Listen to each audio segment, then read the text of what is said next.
Hi guys, my name is Michael. I'm just going to give you a quick 5-minute introduction to this packraft that I've had now for a year. So it's a kind of 1-year review and see how it goes.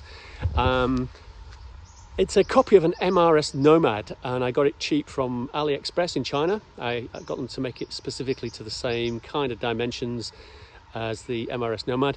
It's a touring packraft. It's not designed for white water. It's designed for more longer distance paddling. I got that on purpose because I just want to use it for going hiking and camping out in the bush. And the way it does that is it's kind of longer and narrower than your average packraft, and it's got a skeg, like a fin, which I'll show you, which makes it track quite straight, which is good for steering and good for paddling a few kilometers. I'll give you a more close look and show you how I've got it rigged up. As you can see, I've got my waterproof bag there, which I just got cheap from Aldi for a few dollars. Just a couple of straps on there. It's pumped up fairly strong. I use an electric pump to get it up to most of the inflation, and then just top it up with I've got a little cheap foot pump that I got from Kmart, and likewise the electric pump from Kmart. You've got the average inflated seat there and backrest, so it's all pretty simple setup. I don't use the inflatable floor, which I did actually order with it, which makes it a bit more stable and I guess a bit safer, but I just don't find the need to use it so far. And you might be able to see here also, I've got bought myself a carbon fiber paddle, which again I got quite cheap, about $100, also from AliExpress, from someplace in China, and that's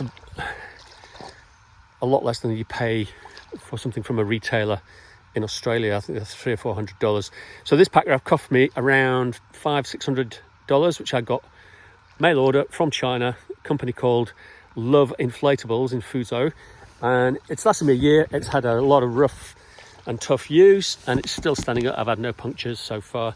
The only problem I had with it, and it was my fault rather than the product's fault, was I lost the skeg. That's the fin there. Dragging it backwards over some rocks when I was actually packrafting in China. Lost the skeg, so that's why I marked it with red now, so if it does come out, I can find it again.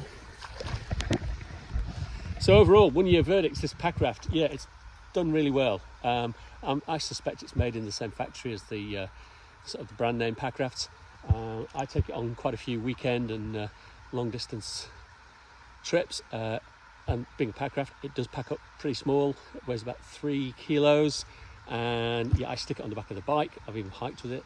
I've been all around Sydney, and I've even taken it to China and paddled on some rivers over there. So you can take it on a plane, all up. It all fits in that little yellow bag there that you can see, which I just strap on the back of my bike. So yeah, if you're thinking of getting into packrafting, I'd definitely recommend, if you're just starting out at least and you don't want to spend too much money, you go for one of these ones that you can get from China.